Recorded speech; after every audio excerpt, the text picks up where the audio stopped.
આજે તો મળ્યો મારા ગુરુના દોસ્તાર એવા સાવજભાઈ આહિર ને કહાની કઈક એવી. જય શ્રી રામ મિત્રો, કેમ છો બધા મજામાં? વિડીયો ચાલુ કર્યો ભર બપોરે 2 વાગ્યા. નાઈધોન ફ્રેશ થઈને ગાડી કાઢીને મૂંગો વાયરો ચશ્મા ચડાવીને નીકળી ગયો સીધો ચોરવાડ બાજુ. એકલો નથી જતો, મારો જીગરી આવે છે. ખેબા ખાતા ખાતા પહોંચી ગયા ચોરવાડ અને આવી ગયા સીધા હોલિડે કેમ્પમાં. અમારે બનાવવાની હતી એક સિરીઝ, તો સિરીઝનું શૂટિંગ માટેનું થોડું ઘણું ડિસ્કશન કરવાનું. આ હતા અમારા સિરીઝના ડાયરેક્ટર અને આ હતા અમારા સિરીઝના ભૂત વિલન. પછી થોડાક ટાઈમમાં અમે કરી ડિસ્કશન ચાલુ અને અમારા ભૂત વિલને કરી એની કથા ચાલુ.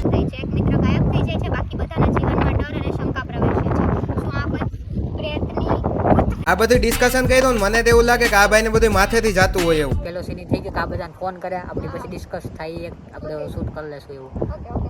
બીજું હવે સીન કે બધા આપણે આવશું તો મળશું ક્યાં. પછી અમારી ડિસ્કશન પૂરી થઈ ગઈ તો પછી અમે ગાડી કાઢીને બધાને ટાટા બાય બાય કહીને નીકળી ગયા સીધા ઘર બાજુ. હું ને હિરેન ઠેબા ખાતા ખાતા પહોંચી ગયા ભારત ટાયરમાં અને પછી હિરેન ને ટાટા બાય બાય કહીને હું આવી ગયો સીધો ભવાની પાઉંભાજી. ત્યાં મને મળી ગયા મારા ગુરુના દોસ્તાર એવા હાવજભાઈ આહિર. પછી અમારા હાવજભાઈ લીધી હતી નવી ગાડી, તો કોમેન્ટમાં બધા કોંગ્રેચ્યુલેશન્સ લખી નાખો. પછી ગાડી કાઢીને નીકળી ગયા સીધા ગાડીમાં ટેટુ કરાવવા માટે. આવી ગયા બાપુ રેડિયામાં ને કરાવી નાખ્યું કૃષ્ણમ નામનું ટેટુ. ટેટુ કરાવીને આવી ગયો સીધો દુકાને. દુકાને આવ્યું ત્યાં જોયા હતા મારા પપ્પા શીખવાડતા હતા છોકરાઓને કલમ ખડ્યો.